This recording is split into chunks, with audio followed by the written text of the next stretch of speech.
From the upstairs back bedroom of the house in Ballybock, Lenihan could see his mother in the small vegetable patch below, blowing the chimney soot off a cabbage she had pulled for the dinner. He had shaved using the hot water she had fetched for him. Now he rubbed bay rum between his hands and massaged it into the thinning hair that showed glimpses of the scalp beneath. He used his comb, giving special attention to the parting and the quiff. In the propped-up looking-glass, he saw a ruddy face, a plump face that was already becoming fat. He was 30.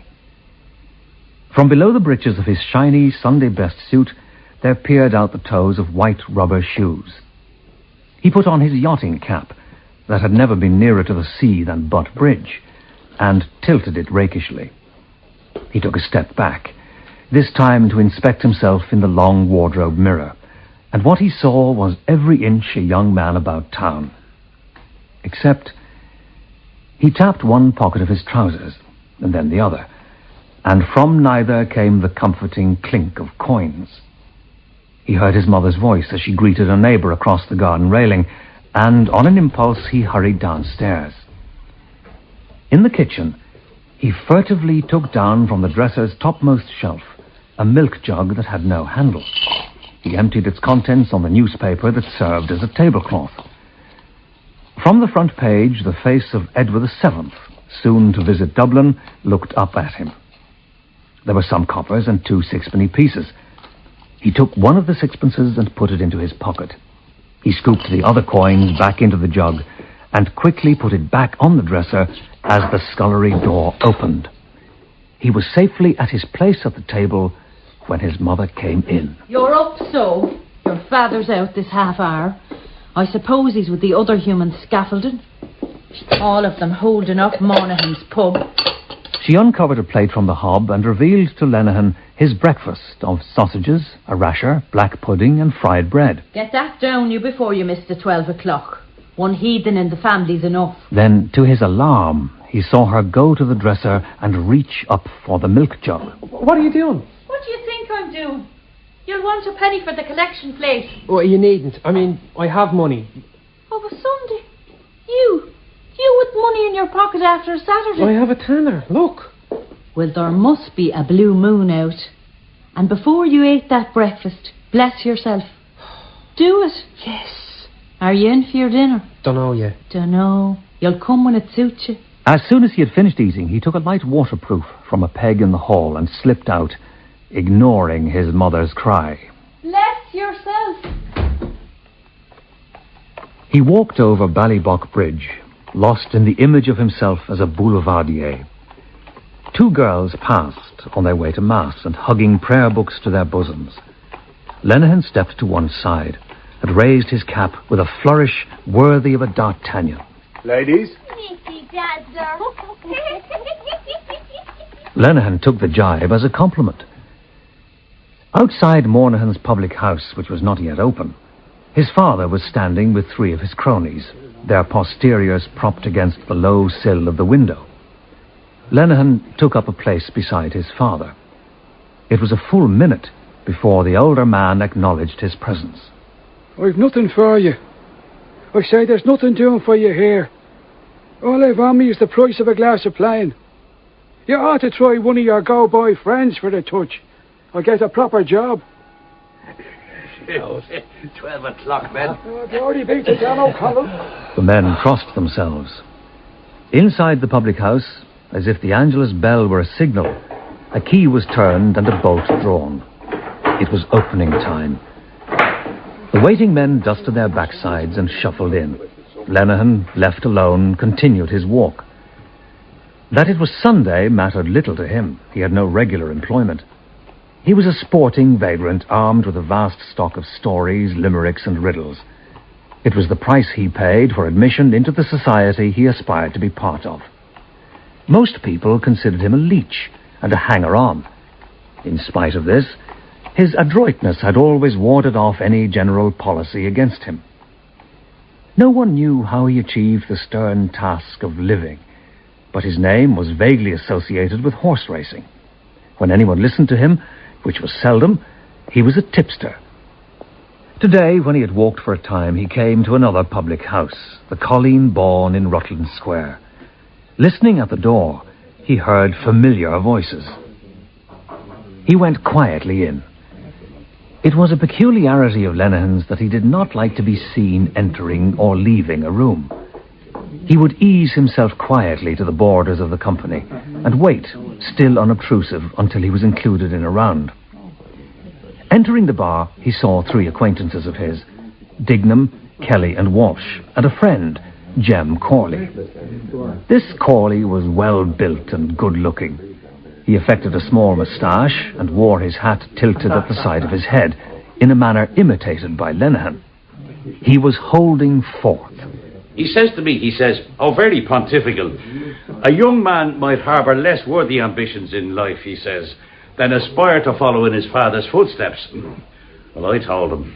I replied, "My dear Pater," I said, "oh, we're a highly classical family." "My dear Pater," I said, "I have often heard tell of a man having a vocation for the priesthood, but I've never yet heard of one being called by God for the Metropolitan Police."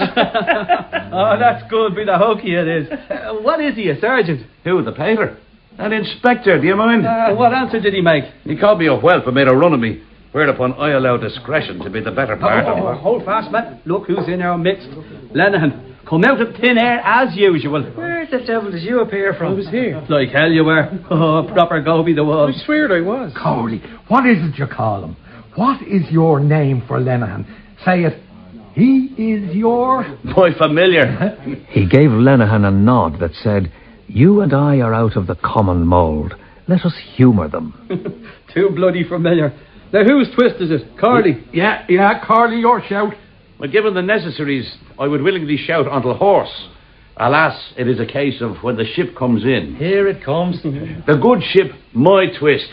A vessel that even as I speak is in the Liffey and about to drop anchor. Ah, yes, very neat. Never mind then. Hey, Kevin, do us the same again. I'll stay me own. Oh, Lenihan, too bloody true you will. Kevin, that's a plane. And Lenihan presented his purloined sixpence and waited for his glass of porter and the 5-pence change. Do you know, Corley, I've a conundrum for you. Now, riddle me this. Why is that ship of yours like the Flying Dutchman? Enlighten me then. Because it's forever in sight of the land and never in port. You would call that a conundrum, would you? I would call it an impertinence. Now, take a joke. Oh, a joke, is it? Flying Dutchman, what? Big God, the literary allusions are thick and fast. Very recherche. Yeah, what, Lenihan? What was that? Bloody cherche. I can stand my round, you know. Oh, well, certainly you can, Corley.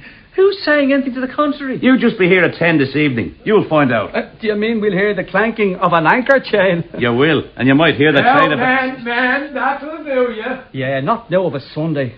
Corley, take it in good part. Oh, am I being called out of my name? Not at all. Drink your drink. I don't want it now. Yes, you do. What is poet, so shush. The young men stood silent, elbow to elbow, each with his pint, Lenihan next to Corley, nursing his glass of plain. Don't mind them, all they are is begrudgers. Corley made no answer, but drained his pint tumbler in a series of quick gulps as the others watched. He slammed his glass down on the counter. Until 10 o'clock, so. Don't go. Where's your rush? It so happens that I happen to have an appointment. Oh. Now, more than that, a gentleman does not say. I take my leave. Well, whoever she is, I hope she isn't expecting high tea at the Imperial. Oh, Lenihan, are you off too? Excuse me?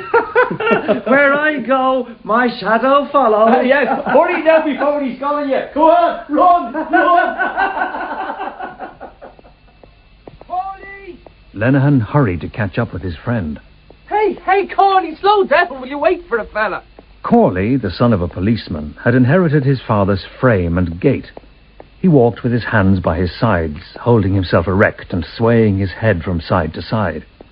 His head was large, globular, and oily.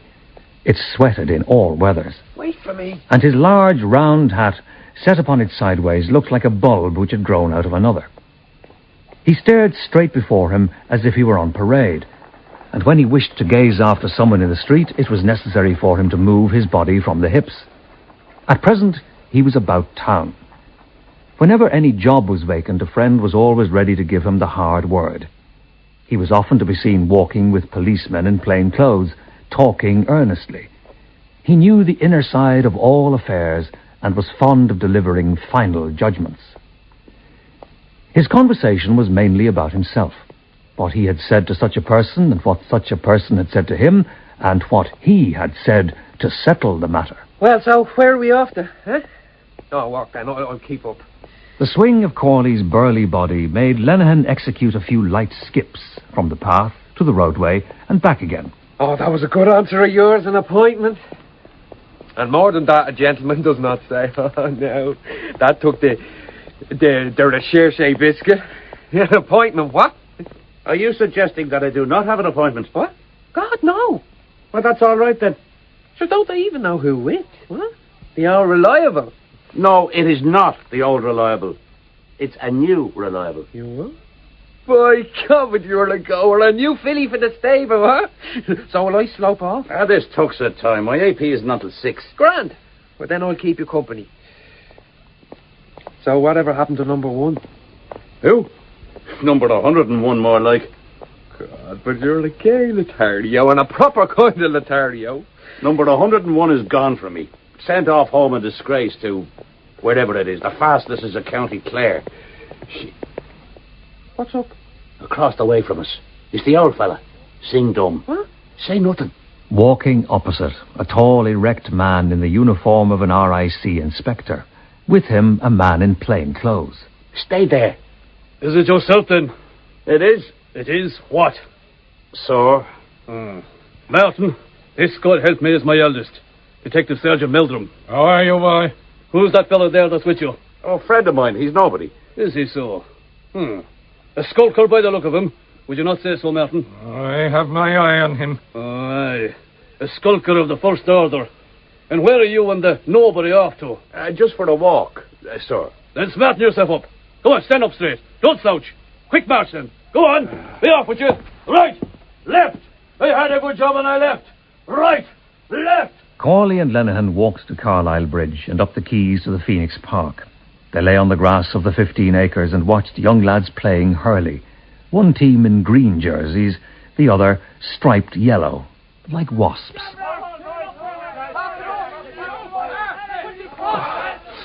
I had an AP with her in Herbert Park, and she turned up pushing a pram and dressed in her regimentals, don't you know, with the nanny's bonnet and the ribbons on it all a-flutter in the breeze. Oh, very, what's the word, appetizing, don't you know. Leave the kid for a minute, I says to her. Do you know one will steal it? Oh, no, she couldn't. And wasn't I bold to think of such a thing, huh? And, of course, in the heel of the hunt, she did leave it. And I took her around to the private place where the keepers and the nurserymen go for shelter. And I was up with one thing and down with another. And in with another, what? God, but you're common, Lenihan. You are muck. Do you know that? Well, while we're having a bit of a court, didn't some old bee of a one put her eye on the pram and the kid in it, coming not to a bit of harm, only no one in attendance. And this old rip hung on until she spotted number 101 coming out of the shelter, and me trailing after her. And the old bee followed you? She followed her. I was off like a hare. She followed Paul 101, yapping at her heels all the way home. And before the next day was out, me bit of skirt was off home to the wilds. They wouldn't even give her a reference. Mind, I could have. My God, you're a shocker. Restless, the pair moved on until they reached the bridge at Chapel Isle, where they leaned on the parapet, not far from where the Liffey's fresh water turned to salt. Lenihan was emboldened to entrust his friend with a confidence. I have my eye on a certain person. You do? A very nice person. A bit of stuff like? No, not like that. I have my eye seriously on this person. I mean, all I'm waiting for is the nod. I suppose she has a name on her. Constance. Constance. That's not an everyday class of a name. What do you call her? Connie? I don't call her anything. I mean, I'm just looking. I know a Constance.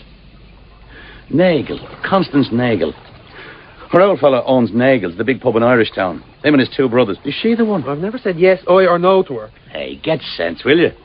That one will marry into another pub, only a bigger one and a richer one. I won't always be broke. I mean, I know that for the present I'm not in the same street as she is. You're not in the same bloody country, man. Look, do yourself a good turn. Give over. Find yourself a nice little slavey, a fine big lump of one. I call her Connie inside me head. Oh, she's my ideal. Well, I lay you 10 to 1. You're not hers. Shh. 5 o'clock. Well, my AP is in an hour in Eli Place. We want to step it out. Can I have a look at her? Pardon me? Are you trying to get inside me? Well, damn you anyway. No, damn you and her, the pair of you. I don't want an introduction. All I want is to have a deco at her. I'm not going to eat her. Oh, you want a look? Is that all? Look, I'll tell you what I'll do for you. After I meet her, stay put. I'll walk her past you. So close you can touch. Only don't try it. Will that do you? Fair enough. Come on. Tonight's important. How? How is it? Tonight is do or die night. Oh. Enough said. But there's nothing to touch a good slavey. Take my word for it. The word of one who has tried them all. At the start, when I didn't know enough not to, I used to go with girls off the South Circular. I used to take them out, man, and foot the bill. We go on the tram somewhere, or on the train out to Kingstown or Dalkey or even Bray. I'd treat them to a band or a play at the theatre, or buy them chocolates or sweets or something that way. I'd spend it on them. I think you're great. Well, it's more than I think. Great? How is it great? Although, mind, there's some would call it a mug's game. And they'd be right. Damn the thing I ever got out of it. Now, ditto here. Only off one of them. She was a bit of all right. She's on the turf now. You know, charging for it. What? I saw her driving down Earl Street one night to you-know-where, and 2 fellas with her on a car. Oh, I suppose that was your doing. How? I mean, that put her on the turf. From the year dot. The fella never lived to put a mot on the turf. She goes on it because it's her nature. Anyway, I wasn't the first. No, nor the second. There were others at her before me. Oh, no. This time Lenehan was inclined to disbelieve. He shook his head to and fro and smiled. Honest to God, didn't you tell me yourself? Lenehan made a tragic gesture. Base betrayer, so you are. Who, me? Oh, I'm up to their little tricks. So what makes tonight a do or die night? That'll be telling. Is it what you might get off her? Well, not in the sense you mean it. I have to pull every damn word out of you.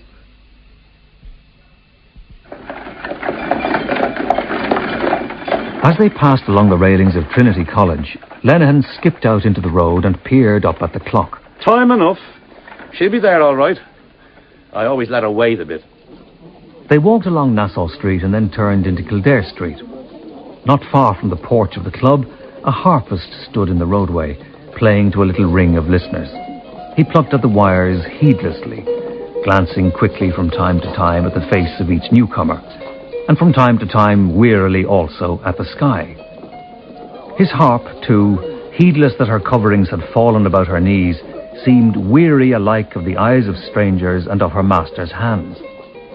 One hand played in the bass, the melody, while the other hand careered in the treble after each group of notes. The notes of the air throbbed deep and full. Hey, look at your man there playing the harp. Oh, for God's sake. Hey, we'll have a listen. I thought you were in a hurry. From Bantry Bay up to Derry Quay, and from Galway to Dublin town. No maid I seen like the sweet Colleen. Great stuff. Have you a penny on you? To give him? I have 5 left out of the tanner I fecked off the old one, and it's to do me all evening. Yeah, give it here to me. You won't go short. Why won't I? Give it. Now I have 4.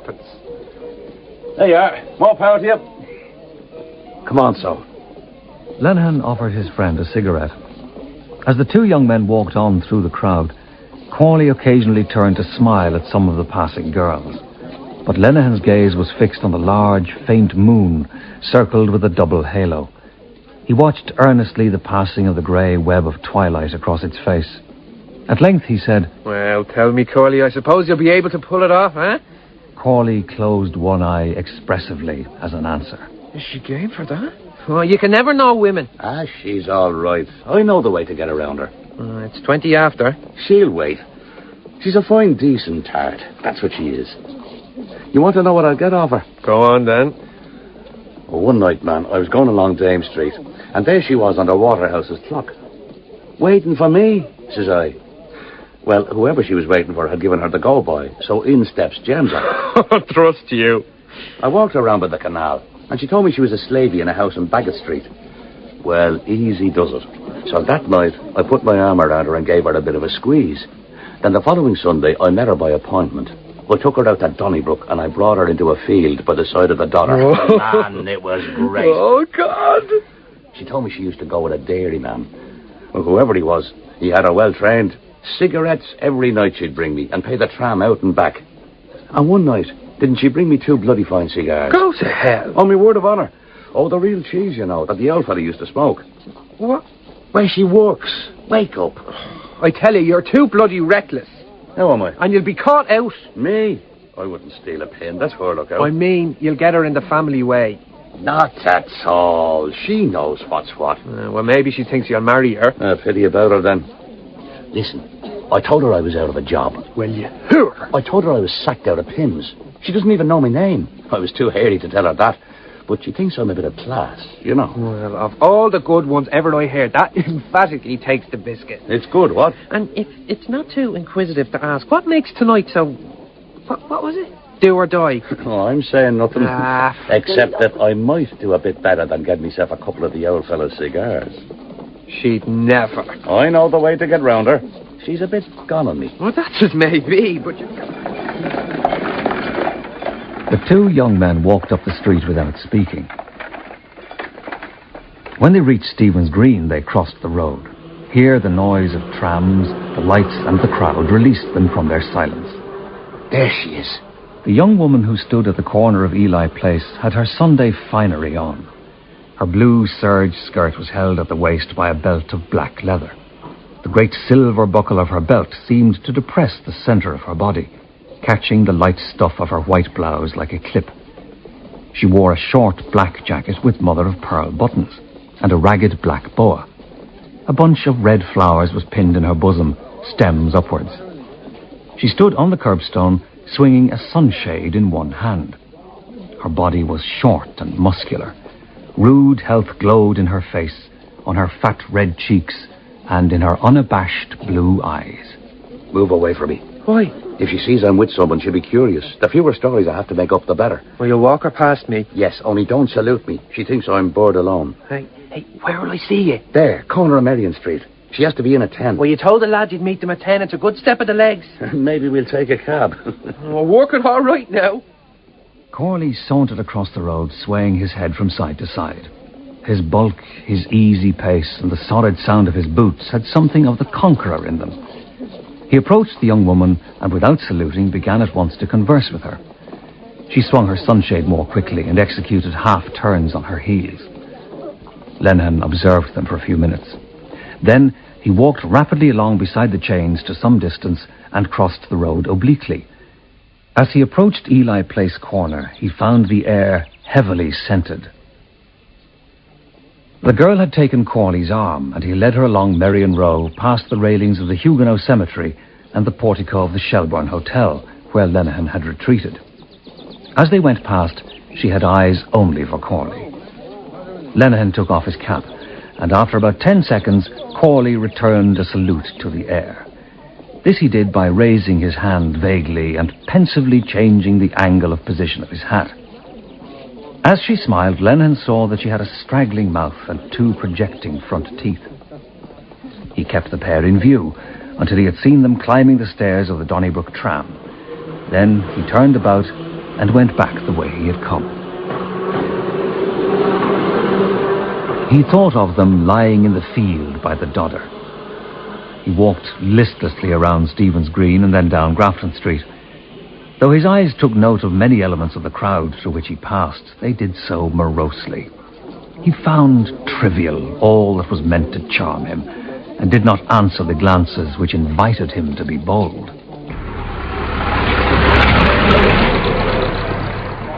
The problem of how he could pass the hours till he met Corley again troubled him a little.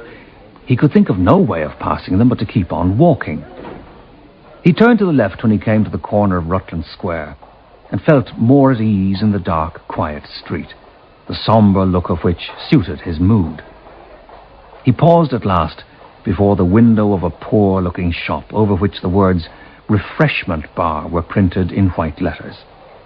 On the glass of the window were 2 flying inscriptions, ginger beer and ginger ale. A cut ham was exposed on a great blue dish, while near it on a plate lay a segment of very light plum pudding. He eyed this food earnestly for some time, and then, after glancing warily up and down the street, went into the shop quickly. Yes, sir. How much is a plate of peas? 3 halfpence, sir. Well, I'll have that then. Bring me a plate of peas and a glass of porter. We're not a public house, sir. You what?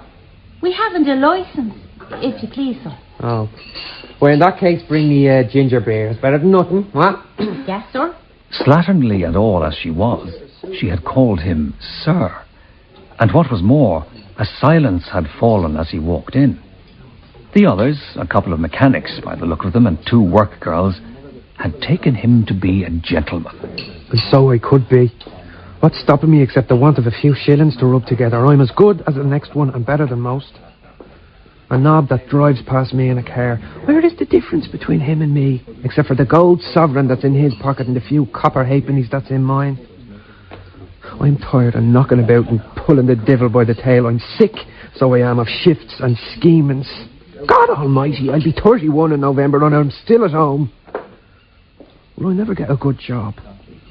Will I never have money coming in and a place of my own? It'd be grand to have a warm fire to read the paper in front of and a good dinner to sit down to. Peas and ginger ale, that'll be 2 halfpenny, if you please. Oh, yes.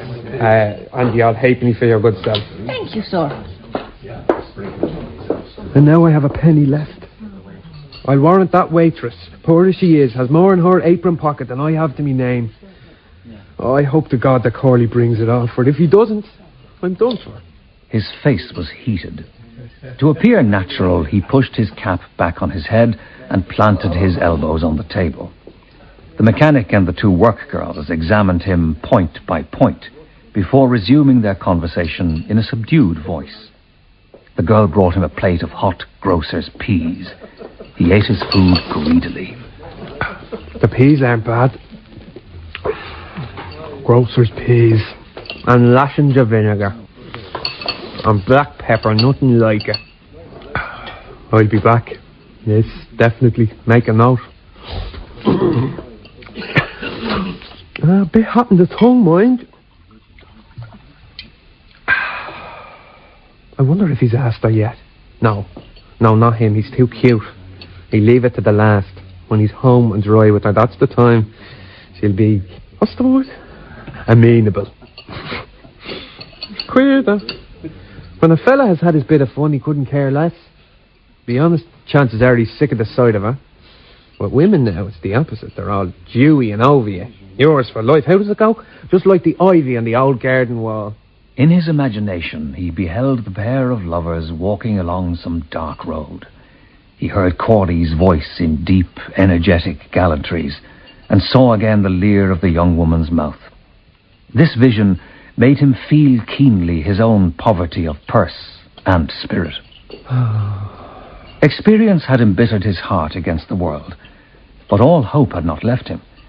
He felt better after having eaten than he had felt before, less weary of his life, less vanquished in spirit. He might yet be able to settle down in some snug corner and live happily, if he could only come across some good, simple-minded girl with a little of the ready. Excuse me, mister. Sorry? Were you saying something? Me? No, thinking out loud. First sign of madness is you, talking to yourself. I'd want to watch that. Oh, where was I? Maybe she'll lose her nerve. A couple of cigars, that's one thing, can never be missed. What's Corley up to? What does he want of her? He went out of the shop to begin his wandering again.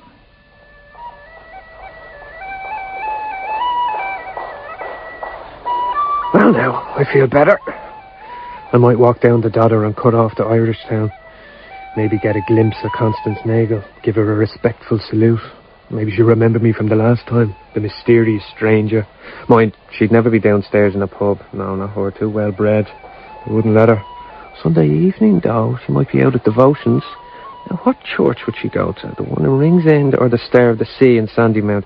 Or people have too much of a smell of themselves for Ringsend. It'll be Sandymount. That'd be the place. Or with her prayer book.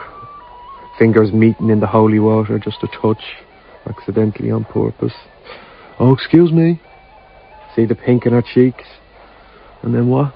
See the look on her ma's face? Who's that nice young man, Constance? Do you know him? Yeah. Impress the old one, that's the first step. He set off at a brisk step for Ball's Bridge, then turned left and took the lane by the Dodder. 2 swans glided past him against the stream.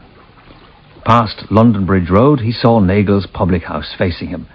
He tossed a coin to decide. Heads, the pub. Tails, the Star of the Sea church. It came down heads. It was a big pub, prosperous. The Sunday evening crowd had not yet come in, so there was a space for him at the public bar.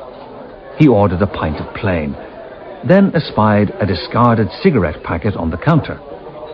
He flattened it to make a surface he could write on, then took a stub of a pencil from his pocket and assumed the attitude of one lost in the throes of composition. He covertly looked about him for Constance, but apart from the raucous laughter of a woman in the snuggery, the servers and the drinkers alike were all male. Get some sense, man. She's never set foot in this place. Nice girl, the like of her. She's at her devotions, and when she comes home, she'll go in by the house door at the side. Maybe she'll read a nice book or do sewing, or Sunday evening they might have visitors. She'll play the piano for them or sing. A bit of Wallace, maybe, or Balfe. I dreamt I dwelt in marble halls. His thoughts strayed. Against all reason, he saw her coming up to look over his shoulder. He heard her say, What are you doing? Everywhere you look. Bunting. That's for King Eddie's visit. When is he coming? Who gives a toss? He was here last year, and the corporation gave him the cold shoulder. Proper order. What's he want to come again for? He must be fond of us. Hey, I hear he's a fierce man for the women. Maybe he has a bit of stuff. Oh, now. In Fishamble Street, tucked away, like. Or behind the brazen head. Where else?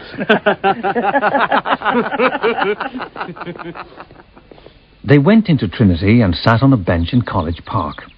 They talked, as young men do in their idleness, of everything and of nothing, and Lenehan was grateful for the company.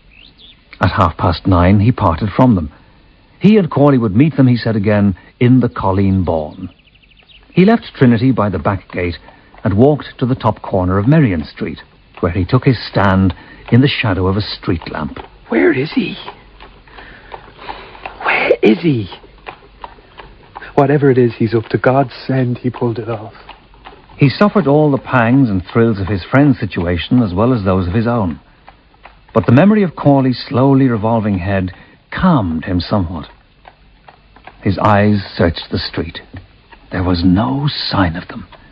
Yet it was surely half an hour since he had seen the clock of the College of Surgeons. Am I too early? Oh, maybe he's seen her home by another way. Maybe he's gone and given me the slip. That Corley, I wouldn't put it past him. He waited. Another 5 minutes. Another 10. He strained his eyes to see who alighted from each tram that stopped. He lit the last of his cigarettes and cursed as the paper broke. There he is. It's them. Corley and the young woman had come into view, she walking with quick, short steps, he keeping beside her with his long stride. Lenehan started with delight, and keeping close to his lamppost, tried to read the result in their walk. They turned into Baggot Street, and Lenehan followed them, keeping on the far footpath. When they stopped, he stopped. They did not seem to be speaking. An intimation of the result pricked him like the point of a sharp instrument. He knew Corley would fail. He knew it was no go. The young woman spoke to Corley, then went down a flight of stone steps into the area of a house. A door closed behind her. Corley remained standing on the edge of the path, a little distance from the front steps. Hey! Hey, Jim! Hey, Jim, it's me. What? Get away from me. Lenny, look, what happened? You bloody fool. Are you mad? You'll ruin us. Get away, I tell you, for God's sake. Lenehan, taking fright at his friend's ferocity, withdrew across the street and moved back the way he had come, towards Stephen's Green. He waited, not taking his eyes off Corley. Minutes passed. Then the hall door of the house was opened cautiously. The young woman reappeared and came running down the front steps, and for a moment Corley's broad figure hid hers from view. Then she was running again, back into the house. The door closed on her. More cautious now, Lenihan waited until Corley had come level with him and gone past. Then, like a dog after its master, he followed. Corley, will you wait? What happened? Did you bring it up? Corley made no reply, but kept walking until he reached the corner of Ely Place and stopped under the light of a street lamp. Lenihan hurried on in the same direction. Some drops of light rain fell. He took them as a warning, and glancing back towards the house which the young woman had entered to see that he was not observed, he ran eagerly across the road. Anxiety and his swift run made him pant. You had me out of breath. Well, what happened? Was God good to us? How did it go? He came level with his friend and looked keenly in his face. He could see nothing there. Well, did it come off? Still without answering, Corley swerved to the left and went up the side street. His features were composed in stern calm. Lenihan kept up with his friend, breathing uneasily. He was baffled, and a note of menace pierced through his voice. Can't you tell us? Did you try her? Corley halted at the first lamp and stared grimly before him. Then, with a grave gesture, he extended a hand towards the light and, smiling, opened it slowly to the gaze of his disciple. A small gold coin shone in the palm.